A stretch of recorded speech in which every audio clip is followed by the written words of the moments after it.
Right. Hello. Good afternoon. Good morning. Good evening, depending on where you are in the world today.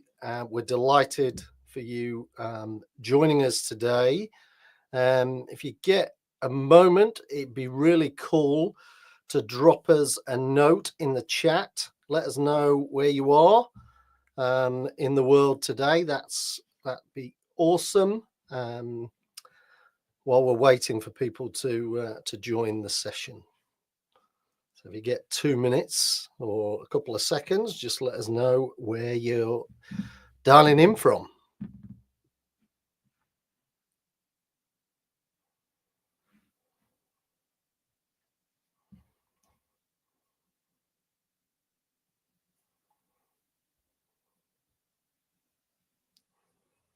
Sorry.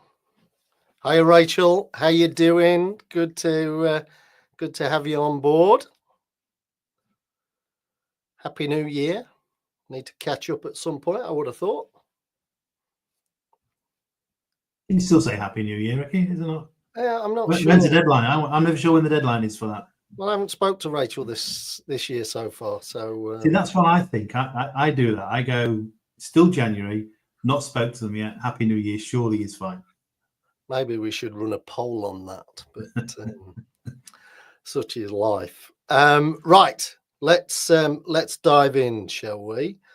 So today, Graham and I are going to be sharing with you purposeful leadership, and really what we're looking to hone in on here is the perspective of clarity, purpose, and confidence. This combination is critical if you're going to be successful, and we're going to talk about each of them in turn and then how they interlink together. So that's kind of the order of the day. So let's skip on in terms of the agenda, the plan for today. So we're going to talk about why clarity is crucial. We're going to talk about the power of purpose. We're going to talk about confidence and the two sides of that. Then we're going to unpick this concept that I like to call the Holy Trinity. And then we'll look at a question and answer session. So if there's anything you want to know about what we've talked about today, you'll get the opportunity to drop your questions in the chat, and then we'll explore those as we go through that. So we've got quite a fun-packed agenda, and it's going to be highly interactive. So we're going to get you involved in that as well. I can see Kit's on board as well, looking at the chat. So hello, Kit. Hope you're okay. Good to hear from you. Right, let's give you a little bit for those who don't know much about Thinking Focus.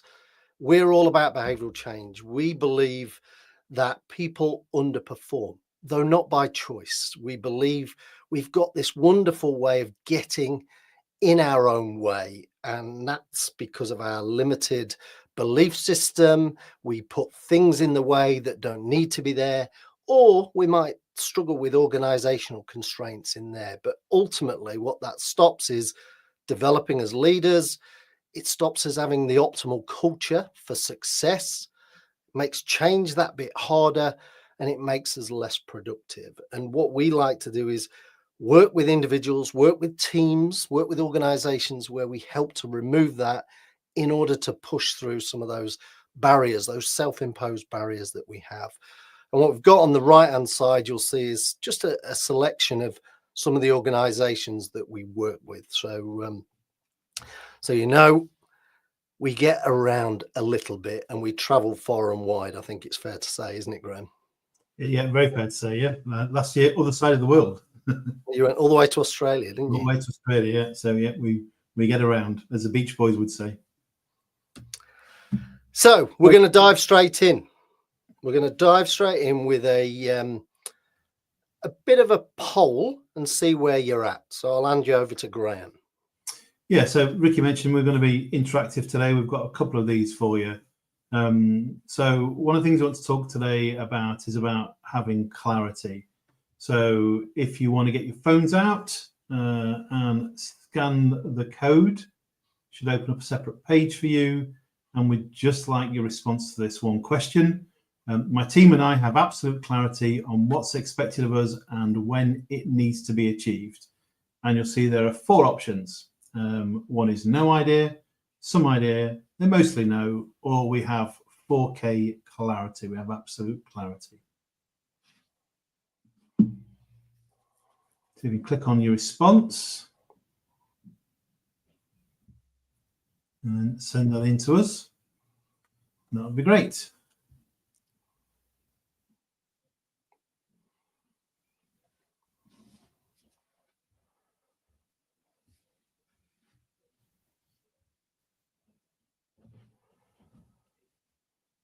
Still collecting responses by the looks of things. Yeah.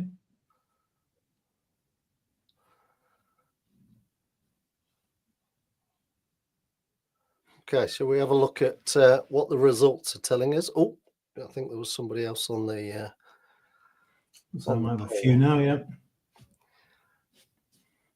That's so interesting. Like, yeah, it's really interesting, isn't it? Yeah, we've got a big chunk of people that we think that everyone mostly knows what's expected and what needs to be achieved. A few no ideas, which is really interesting. So perhaps we can explore some of that as we go through the session. Some ideas, some idea about what we need to do and our expectations, and then somebody or somebodies who have got absolute clarity, which is amazing and fantastic on that one. Brilliant. That's what we love to hear. Okay, so let's. So should we look at some? We can dive into clarity then, shall we? Yes, talk let's more do that. About this.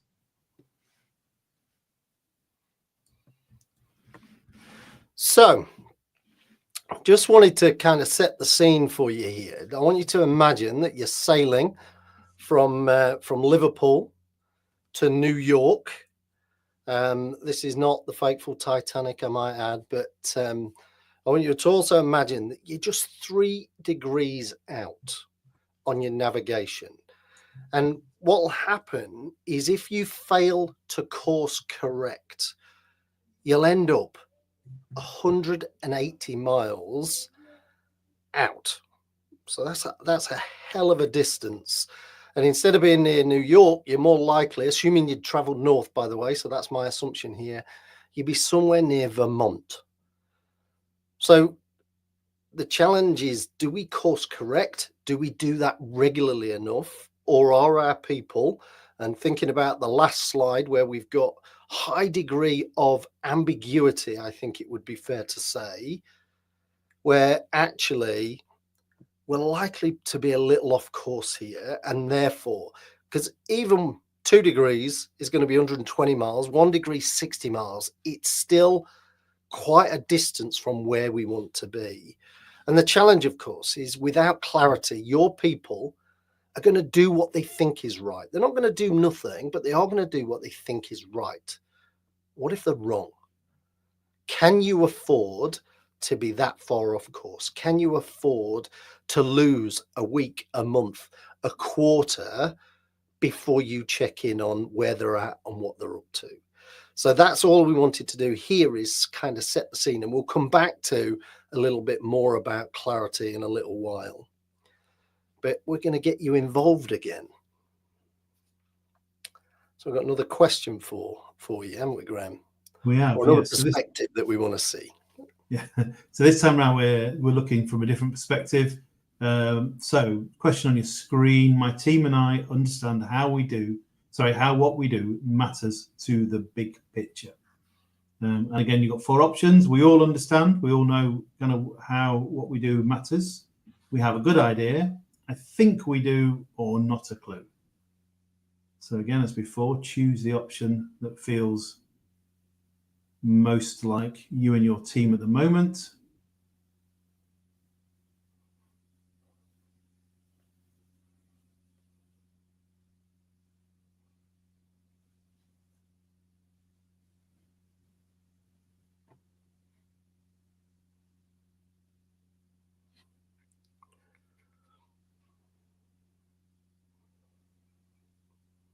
Not sure if this one's working, Graham.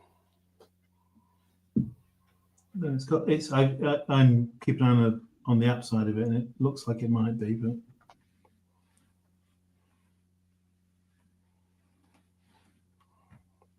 that's what happens when you let me loose with Slido, I suppose. Rachel's confirmed she sent one in. Oh, brilliant. So assuming others will have done the same. So let's have a look what the scores on the doors are, shall we? So what's this telling us? Oh, I've gone too far. Excuse me. There we go. So again, still a broad mix, right? Yep. Got a good idea, which is great to see. We all understand, which is kind of the optimal here. I think we do, and not a clue. I think the in the chat, Kit's mentioned on the last one, between jobs at the moment, and this time around gone, so therefore you can guess which mine is. and I think just in response to your comments on that, in between jobs, great time to think about kind of what your focus and clarity might be going forward, and I guess when you move into your next role, great to be thinking about the kind of the purpose of the organizations you're joining and your own purpose, which we'll talk a little bit more about as we kind of go through the session. And actually be interesting kind of as and when you're kind of job searching is to see how clear the purpose of organizations is on their websites and things like that. I always find that really interesting, Ricky, in terms of our company is very clear about their own purpose. And I know we've worked with some in the past where it doesn't appear to be the case, shall we say, and it's not easy to find on things that are kind of public facing. Yeah, absolutely. And we'll come on to that. We've got a little bit more to talk about as we kind of knit these together. So let's skip forward. So thank you everybody for your contribution here. Let's talk a little bit more about purpose, and Graham's going to walk you through this. Yeah, so purpose. I know it's really important to us, Ricky, from the work that we do. But purpose always fascinates me in terms of the why we do what we do. And the model on the screen, some of you may well be familiar with, comes from a guy called Simon Sinek. Talks about the golden circle, and talks about the golden circle kind of being these three things you see on the screen: the why, the how, and the what. And if the clarity is the what, and what we're talking about in purpose is the why. And the why sits at the heart of all that we do. And ideally, in an ideal world, we should be crystal clear on the purpose of who we're working for, the purpose behind the things that we do, and again that linked to kind of personal purpose as well. And if the why is our reason for being, think about your goals right now, and a kind of a couple of questions for you to consider. First of all, do you know what makes your goals important to your organization? So quite often when we're going through goal setting with our teams, or goals are passed down to us, do we ask the question, and are we clear about why the goals we have are important to the overall organization? Or are we just kind of feel like we're busy doing stuff, but we're not really sure how it fits? Next question, do you know what difference they will make and who for? Now, I always think this one's an interesting one, Ricky, in terms of the who for piece, because again, from an individual point of view, it'd be great if we recognize that and the difference that we feel we're making. But actually, the who for, I think, is a much bigger thing as well, in terms of, is it other people in the organization, is it other stakeholders we work with, and for pretty much every organization that certainly we work with, ultimately for customers as well. So I think that's when we think about the difference our goals make, it's wider than just achieving for ourselves. And then the third question, what would happen if you didn't complete them or do them at all? So imagine for a second that if you've got some goals, if you've got some things built into your performance plans and all that, what might happen if you didn't do them? Do we understand, by not delivering against our goals, our targets or objectives, do we understand how that might impact on the bigger picture and the organization as a whole? And for us, purpose is the difference between busyness and business. And what we mean by that, if you look at it kind of this way, are we all, in organizations, are we busy fools working on something for the sake of it? And I think where we find, and we may well all have felt ourselves in that situation at some stage, if we are, actually, ideally, as a manager running a team, we should be kind of helping people to understand that link. But if you think you are a busy fool working on something and you don't understand the purpose behind it or the reason that you're doing it, maybe it's up to us to find out why it matters, first of all. And, if we can find a purpose behind it, that's great. If we can't find a purpose, or we can't find a link to the bigger organizational purpose, maybe it's time to have a discussion about stopping doing the thing that we're doing and doing something that's more meaningful and that is aligned with our organizational goals or team goals. And I guess the flip side of that is, are we working on something that's meaningful, that improves something for the end user? And kind of what you mentioned, that could well be a customer. And for most organizations, the ultimate end user is normally a customer. But actually, for some of the work we do, some of the projects that we're involved with, that somebody else might well be a colleague or another stakeholder in another organization that we're partnering with. And I think the key thing that sits behind purpose for us is we all work hard. It's not about working hard, but actually working hard for many people isn't really enough. We do a hard day's work, but actually what can be much better, and kind of much more motivational can be working hard on things that matter. And I guess the kind of question for us all today is, are we all working on things that matter, to us as individuals, to our organization, and to that kind of the bigger picture in terms of the end stakeholders or end users of whatever it is that we do. And there's sorry, go Ricky. I think the interesting thing here is, what would happen if you didn't? Would anybody notice? Would anybody in the organization even care if it didn't happen? Because if nobody cares, it tells you it doesn't matter.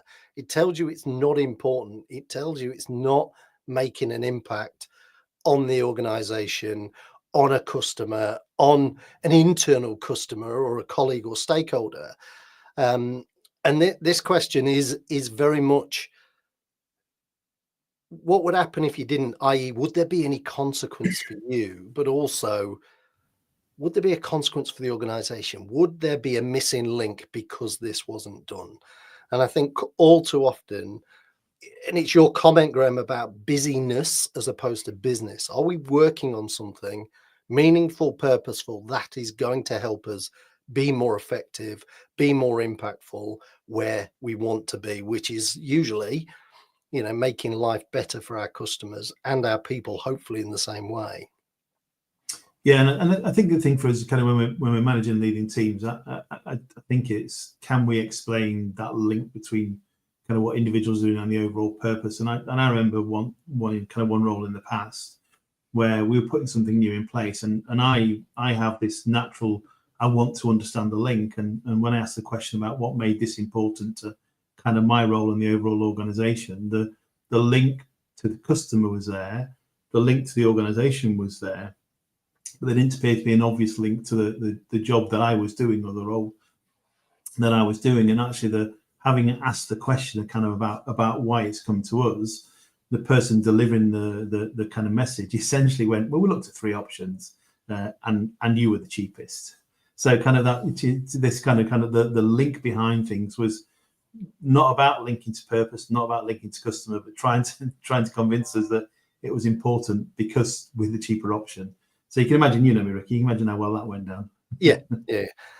Somebody who's very keen on being values driven. I think, we got a comment from Rachel, which is about, we're adopting OKRs, and it's made a fundamental difference to performance goals. And I think, for me, I think OKRs are really cool because what they do is they kind of simplify it. There still needs to be this connection. We need to really hone in on not just what we're trying to do here and why we're doing it, but everybody else then can see how their little bit of the pie adds up to the whole. And I think it's making that connection. And that actually quite nicely leads us into the next the famous slide, story. doesn't it? Yeah, and I've liked this story since I first heard it, and I've gone online and looked, and it appears to be a genuine interactions, and many people on the call may well recognise this. This is a story of Kennedy visiting NASA in the early to mid 60s, and was going around, and he spotted a janitor and asked the question, kind of, what is it that you do here? And the guy could have just gone, I'm just cleaning the floor. But what this person understood was the importance of them doing their job and how it helped everybody else. And actually what he came back with was that he was helping to put a man on the moon, which I think is a great example of someone going, I'm doing this, I could be focused just on the task that I'm doing, but I understand that by keeping the area clean, it helps with this, it helps with this. And ultimately, we're part of this organization that's going to put somebody on the moon.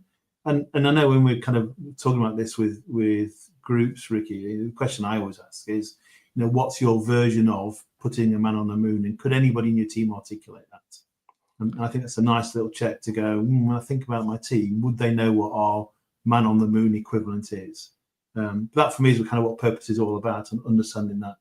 The importance of it.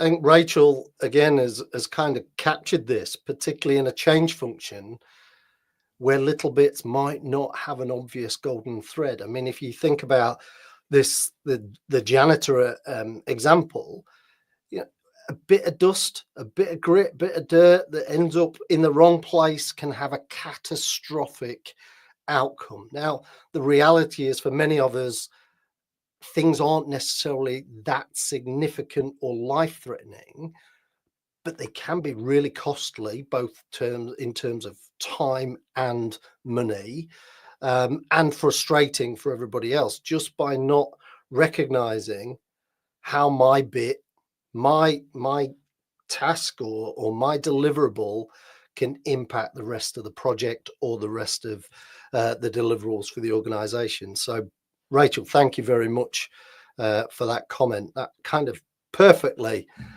illustrated what we're trying to get across in terms of the importance of purpose. Okay, we've got another one for you. So this one, we've got two on the bounce here, and these are all about confidence. And what we're looking at is two sides of confidence, which we said at the very beginning. So grab your phones again. What we'd like to understand is, my team and I believe we can achieve our goals. So what's your perspective on that one?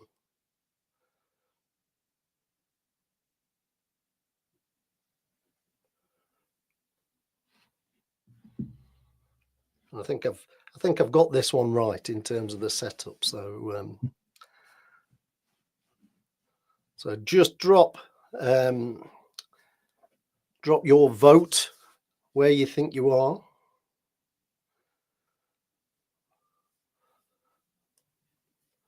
Kit, this might be a bit challenging for you, given you're in between, so to speak. So, but think about your last team that you were in, and answer it with that lens. That might give you a better sense of answering this question. Were you and your team confident? Did you believe you could achieve your goals?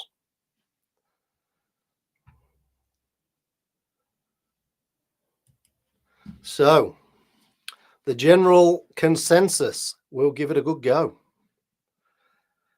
which is actually okay. What we're looking for here is kind of more belief than doubt. We're not looking for 10 out of 10 confidence. If you've got 10 out of 10 confidence, then my sense is we've probably set the bar too low. We want to have a level of stretch, a level of growth in terms of development as we do these things, rather than make life too easy. So actually, we'll give it a good go is not a bad thing.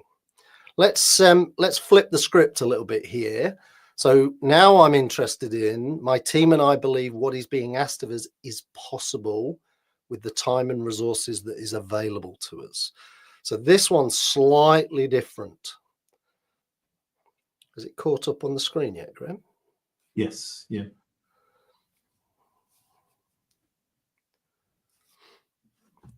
So what the first one is about belief in our ability to do this. This is about, have we been set up to fail here?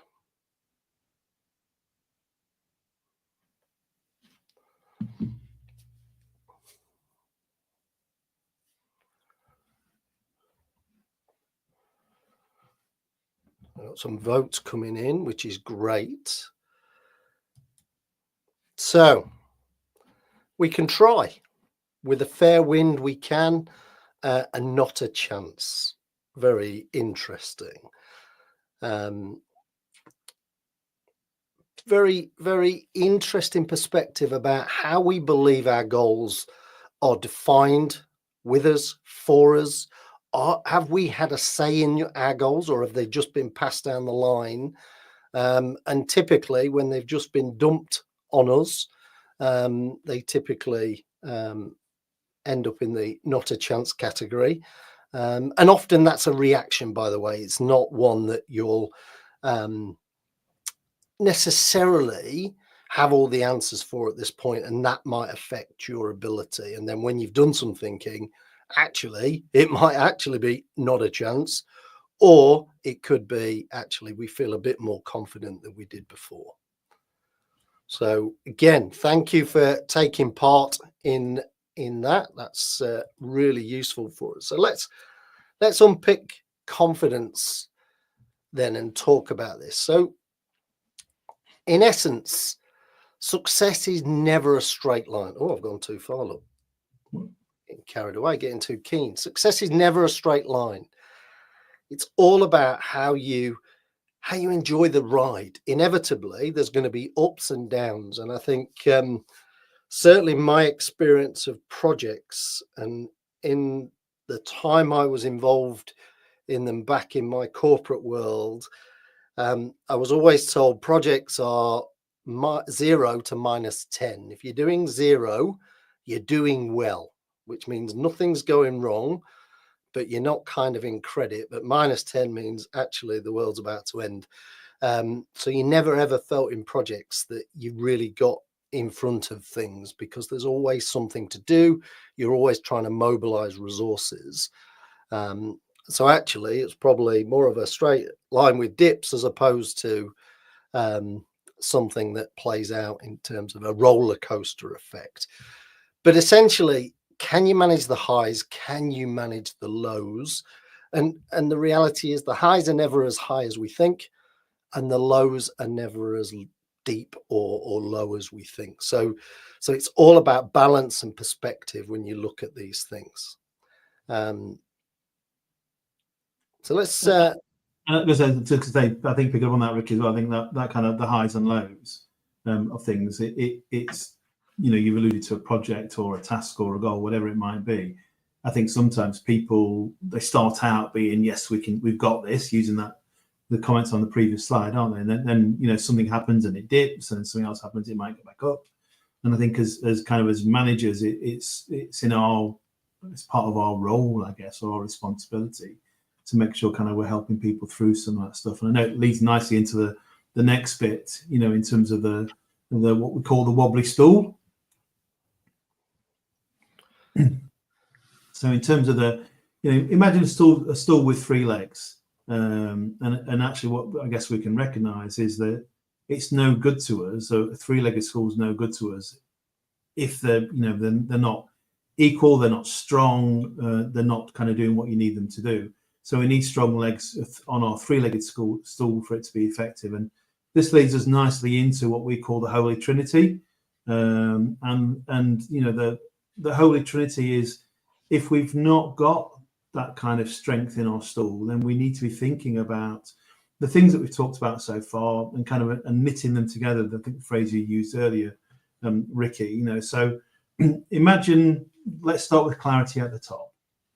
So thinking about clarity, imagine you know exactly what's expected of you, you know, and we've got that clarity. And I know in organizations this is typical when we talk about SMART goals, you know, and I know for us, Ricky, it's the S and the M and the T particularly that kind of falls into the clarity piece. But the clarity is, do your team, do people know what success looks like. Can they articulate it? Is it really clear?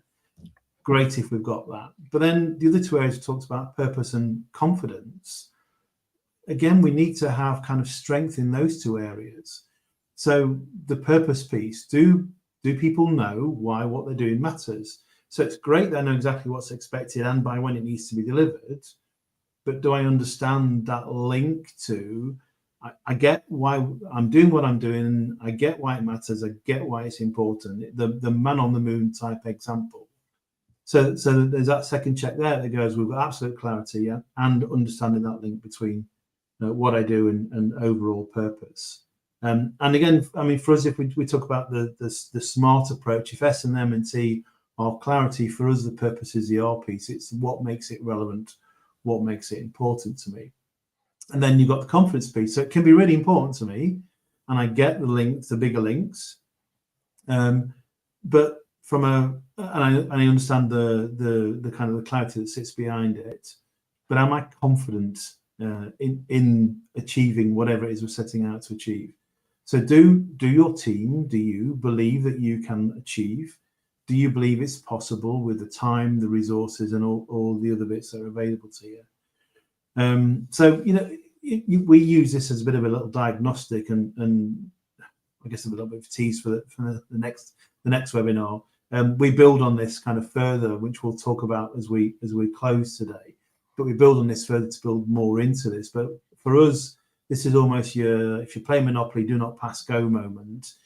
Got to have absolute clarity. Got to understand the link to purpose. Got to have a level of belief that we can achieve what we're looking to do. And you've probably, or if you think about kind of examples from the past, you've probably worked on something and gone, yeah, I know what I'm supposed to do, and I'm confident I can do it, but it just doesn't motivate me. Therefore, I don't start it. I don't kind of move forward. Don't complete it. Or it could be that I'm confident I can do it. I understand why it's important, but I'm not really sure exactly what I need to deliver and by when. And the reality is, we kind of experience it is if one of these things is missing, you're really going to struggle. And it might be different on different goals, different things on different projects. So need to understand what's expected of you, need to know why it matters, ideally need to kind of believe in it and believe you've got the right resources to do it. But we've probably all sat in meetings, project meetings, whatever it might be. You know, we're behind, we're missing milestones. Someone goes, oh, no, we knew it wouldn't work. But that's not really helpful. We need to unpick these three things of the Holy Trinity and kind of work out why that's the case. And there's one of the people kind of whose work we draw on, Brené Brown, uses a phrase about painting it done. So that's our clarity piece. Can we paint it done? Can we explain what it looks like in the future?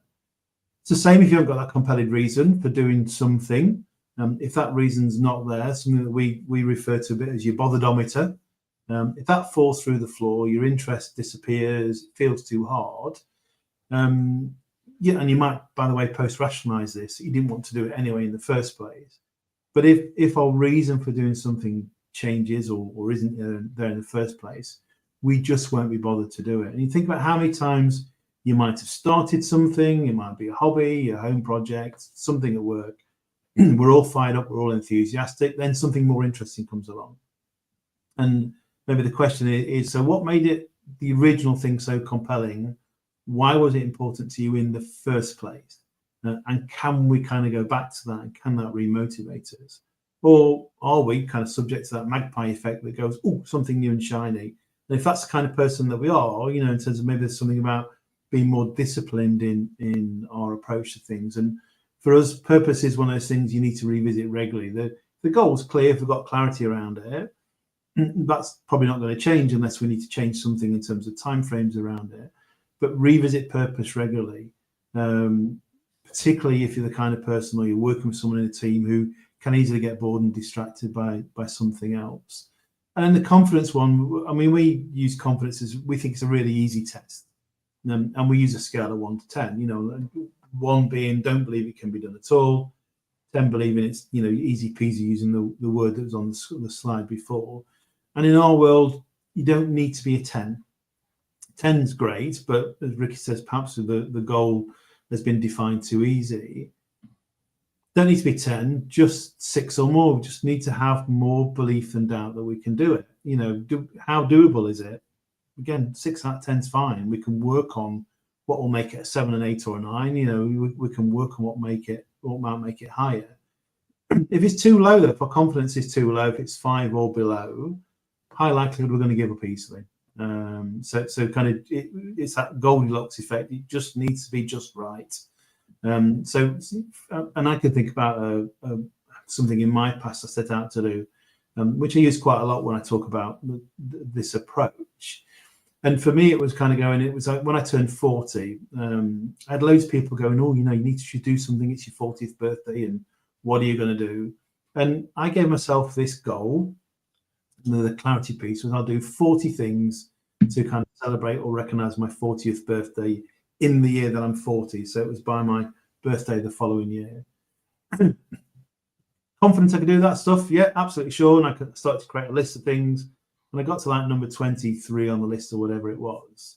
And I just stopped and I went, why am I even doing this? What's the purpose piece that sits behind it? And what I realized is I'd been caught up with, I guess, other people's excitement. That 40, you know, the kind of 40th birthday is something you should celebrate and do something. And the reality was, stopped at 23, dumped the list because it wasn't important to me. And the Holy Trinity is going, it's essentially a test of all those 3 areas. Do we know what success looks like? Can we paint it done? Do we know why it matters? Have we got clarity of purpose? And do we believe we can do it? Do we believe it's possible? I think, thank you, Graham. I think what's really interesting about this particular kind of this trio, this Holy Trinity, is when you work for, as I imagine many of you do, organizations that love to pile more onto the list and don't like to take things off. So the question is, effectively, what makes this important? What makes this more important than what we were working on before? What makes this suddenly the most important thing? Are we saying that we can drop the other things because we only have so much bandwidth? And actually, if you're now expecting me to do 17 things instead of 15 things that you asked me to do yesterday, my confidence is going to drop. So it allows you to have some meaningful conversation, particularly when you have these moving sands. It says, well, what are we trying to get to here? What's the clarity piece? What do you want? What's a successful outcome? And how is that different to what we were working on yesterday or last week or last month? And what makes this one more important now? And if you can truly understand the clarity, you can start to go, well, actually, what we're saying is this is more important than what we've been working on. And that's okay. The plan can change. It's fine. What you can't do, in my understanding, based on resources, is keep piling on to a team that can't take any more because something will give. So they'll lose their botherometer will break and they won't be bothered because they go, I can't win, so why bother? Or their confidence will drop and therefore they'll start to focus on the things that they can do. So they're busy, but not effective. And I think what this does is allows you to have a dialogue with managers and leaders who particularly like to add more to the to-do list. And it's a really good kind of check and balance backwards or upwards in terms of, okay, we've got this that we're working on. How does this play out there? And I wouldn't go, right, we're going to go through the Holy Trinity. But what I would do is ask some careful questions about, get specific. What are we trying to do? What makes this one more important than what we've been working on for the last 18 months? Because that was the burning platform and we had lots of really compelling reasons to do it. And now you're saying that's less important, or actually you're prepared to compromise its success to add this new thing to the list. So I think that's a really good way of using that kind of Holy Trinity to manage upwards. Yeah, and Kit's dropped in the chat and simply prioritization. And and I think you're right, Kit. Prioritization is what we're talking about here. And I think to your point, Ricky, the challenge sometimes isn't it? Is that as a manager, we're in that that squished bit in the middle. We're getting the jelly layer, isn't it? The we jelly get stuff layer, from above that we have to pass on to our teams. And do we take the time to help people prioritize, or do we overload them, as you mentioned? So what we're really trying to say, if you've not already made that, is it's the connection between these three things that matter. It's all right being clear, but if you're not bothered, it's not going to happen. And what we're really looking for is, how do we set you up for success every day, every week, every month, every quarter, and every year? So when you're working with colleagues, particularly if they don't directly report to you, but they might have dotted lines in, particularly thinking about Rachel in your project role, ask the people that are responsible in terms of delivering the goals to tell you what done looks like, using the paint done reference from Brené Brown. Do they get it? Because if they don't, you can intervene right now before you end up degrees off course. Ask them what makes it important to them, what makes it essential to the organization, what makes it essential and crucial for our customer. And if they can't give you a compelling reason or reasons why we should be doing this, then you need to fill in the gaps and help them with that. So do they actually get why this matters? And then, as Graham said, with the 1 to 10 scale, it's a brilliant, simple, quick way of testing. On a scale of 1 to 10, how confident are you that you can do what you're being asked to do? How confident are you that this is doable with the resources and the constraints that we have? And then that can force the compromise or the prioritization conversation. So I kind of guess if you and your team could test the Holy Trinity and get a score that you could compare, would that make life easier for you? And my sense is yes, because what you could then do is you could debate it, and it's that discussion, that socialization of whatever the number is, you can get a sense of where you are, and you can laser in on the areas required. And I think, what we're saying with this Holy Trinity is it's the three that matter, not one or the other. And the good news is that Graham and I have been working in the background, and we've developed a goal quiz. And what this goal quiz will enable you and your team to do is to effectively answer 12 questions, which will ask you the questions similar to what Graham and I have been talking about. And what you can then do is get a report, and that report is what you can compare. So you can get a score like we're illustrating here. And it will also give you some indications about where you're strong, where you're weak. And there's also masses of support built into that as well, by the way. So feel free to use this. And I need to pop a banner up at this point. So we've got this, the goal quiz here. I'm going to see whether actually, let me see if I can pop that in the chat, make life really easy for you. So that's where it is, but let me. I think why you're doing that, Ricky, just I know, and I think you should take more credit than me for this in terms of putting these together. But what I love about these little tests that we've got, and we've got several of them now, haven't we, is, as you say, they're quick to do, 12 questions, doesn't take long at all, but it highlights kind of that scoring system that goes, so these are the bits you might want to consider, these areas you might want to work on, with links to kind of videos or podcasts or whatever it might be, that will help you to kind of find out more about the area that's potentially the weakest area. And your point around maybe doing this with team members, I think, is a brilliant one. If you did this with, the team that you've got, in terms of the goals that they've got, I think would give you some real great insight. And I think the key is this is not scientific. It is purely indicative. It's designed as a rapid assessment, not as a, scientific drains up evaluation of what's going on. But what it will do is enable you to hone in really quickly on areas and support your team whether that be your direct team or whether that's through other teams that you work or interact with. It will give you something concrete to work with in terms of closing any gaps and making sure that that three-legged stool is as robust as it possibly can be. So the question for you is, are you ready to take the test? The link's there, the link's in the chat. Make the most of it, because it's a resource that you can use freely. So our suggestion is fill your boots, essentially. So let me take that off. Questions. What questions have you got for us? I know we've had some kind of posed as we've gone along, which is great. So thank you very much for that. Let's take that off.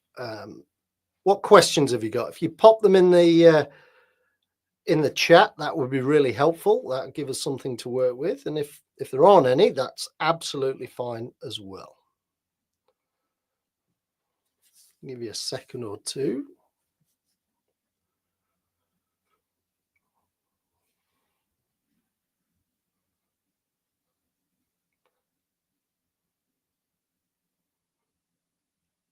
You can always, this has been streamed live on YouTube and on LinkedIn.